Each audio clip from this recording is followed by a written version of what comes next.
Hello, everybody. Thank you very much. I always appreciate y'all watching. I'm Orlando Ruiz Jr. Welcome to another classic movie review. In continuation with our celebration of Black History Month all throughout the month of February, I'm talking black cinema all month long. And right now, I want to get into a 1970s blaxploitation classic from 1972, based on the 1970 novel by Wally Ferris. I am talking about Across 110th Street. Great song also, by the way, by Bobby Womack that opens this film. A funkier version than the one everybody's heard in the beginning of Jackie Brown. Same song, but different version. This movie is directed by Barry Shear, who also directed 1971's The Todd Killings and 1968's Wild in the Streets, and made a lot of made-for-TV movies, some really good ones. But this one is one of his better classics. This movie stars Yaphet Kotto as Lieutenant Pope. You also have the great Anthony Quinn as Captain Matelli. Whatever the film, I've always found Yaphet Kotto to be a great, very underrated, and very memorable actor, whether it's in films like Blue Collar or Friday Foster or Midnight Run or an Alien or in 1973's Live and Let Die as one of my all-time favorite Bond villains, Mr. Big. But here in this film, for my money, I think he puts in maybe his finest performance as Lieutenant Pope. And as I mentioned before, you have the great Anthony Quinn in this, who is one of those actors that's definitely in the conversation for one of the all-time greats. You know, he's in films like Barabbas and Zorba the Greek, The Dawn is Dead, Requiem for a Heavyweight, goes on and on. The guy is a film legend. And so the combination of these two guys in one movie together, it makes for a pretty damn awesome combination and very entertaining. So at the very beginning of the film, right after the opening credits, we see a shady business deal going down between black and Italian gangsters. A lot of money involved in this deal, and a couple of guys dressed as cops come in there and try to rob these guys. One of them is actor Paul Benjamin in the role of Jim Harris. He's also in Escape from Alcatraz with Clint Eastwood, and he's a very good actor. He's very good in this part as the character of Jim Harris. He's also epileptic, and he has an accomplice with him. They both have machine guns. Character actor Anthony Fargas is downstairs in the getaway car. He also pops up in movies like Foxy Brown and Shaft and I'm Gonna Get You Sucker. And so, yeah, the whole thing goes wrong, of course. So the robbery becomes a massacre of these gangsters in this little room, and as they make their getaway, the violence kind of spills its way into the streets with cops showing up and, getting shot at. People die. And so, because of that, these three guys that pulled out the job, they get away with the money, but now they have the cops on their ass, they have the Italian mob on their ass, and the black mob on their ass. And so for the rest of the movie, they are on the run, and they're in huge trouble.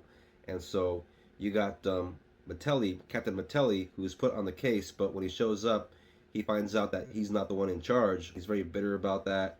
His racism comes out a lot throughout the film. Certain scenes, he tries to do things his way, which involves a bit of brutality. By brutality, of course, I'm talking about police brutality. And that's mainly when it comes to Anthony Quinn's character, Matelli, who, whenever he's questioning a suspect during an interrogation, takes things way too far when it comes to the kind of violence he inflicts on people. And that's when Lieutenant Pope, Yaphet Kotto's character, steps in and kind of puts him in check. But of course, Matelli is a bit of a racist, so he doesn't really like that all that much. Plus, the fact that Lieutenant Pope is kind of taking over the case and taking his job. And so a lot of that anger and bitterness comes out at times. A lot of the racism comes out at times. But even though they have that going on and stuff, there's still kind of a mutual respect for each other as policemen.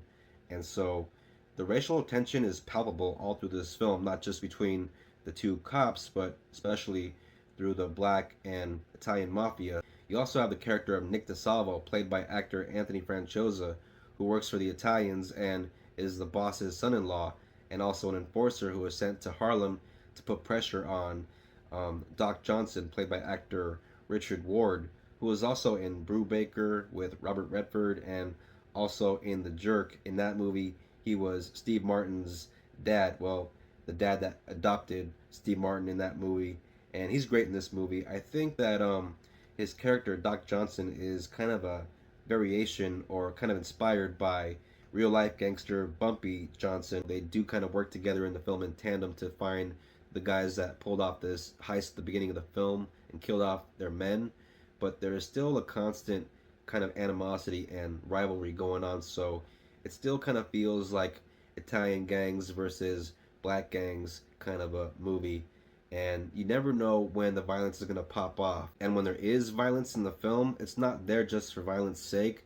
It's there to tell the story. The film also has plenty of suspenseful shootouts, which again I don't think are there just to have violence and shoot 'em up moments, but are there as a result of developments in the plot, like certain foot chases or like certain moments where you do see characters being tortured for information, like one scene where gangsters hang up a guy from his legs off the side of a tall building, which kind of reminded me of 1991's New Jack City. Also, I gotta mention, although this movie stars Yaphet Kotto and Anthony Quinn, who are the two guys on the poster of this film and play the two cops that are headlining this investigation for the three guys that pull off the heist at the beginning of the film, even though they're supposed to be the stars, this movie doesn't feel like it belongs to any one actor, like there's any one star, because you're following along not just the cops, but also the gangsters and the three guys that pulled off the heist, and you spend quite a bit of screen time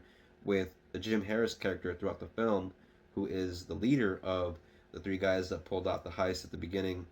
This movie very much feels like an ensemble. I think character actor Paul Benjamin, who played the character of Jim Harris, does a great job to the point where I sympathize with the character and I'm kind of rooting for the character. This film was very well directed by Barry Shear, who doesn't just give us the point of view of the story through the eyes of the cops or just the Italian gangsters or just the black gangsters or the three guys that pull off the heist at the beginning. You see all angles, you get all sides, and it's very well done in that respect. You have a great soundtrack, the pace moves briskly, you have plenty of action and shoot 'em up stuff and on foot chases and exciting rooftop chases. You have very suspenseful moments. If you enjoy films with good storytelling and some very fine acting, and if you enjoy a good crime film that feels authentic and gritty and raw, I highly recommend this film. I give it 3.5 stars. From 1972, a great 1970s classic, Across 110th Street. And I do have a copy of this because it's one of my favorites. Here is my copy of the film on DVD. I'm sure you can find this on streaming, but those of you that know me, I'm a hard copy guy. You got Anthony Quinn there, you got Yaphet Kotto there, and yeah, it's just a great crime film. I do recommend it that you check it out. It is definitely soul cinema, as you see there, right there. It says it right there. See, soul cinema. So yeah, blaxploitation at its finest. Thank you all very much for watching this classic movie review.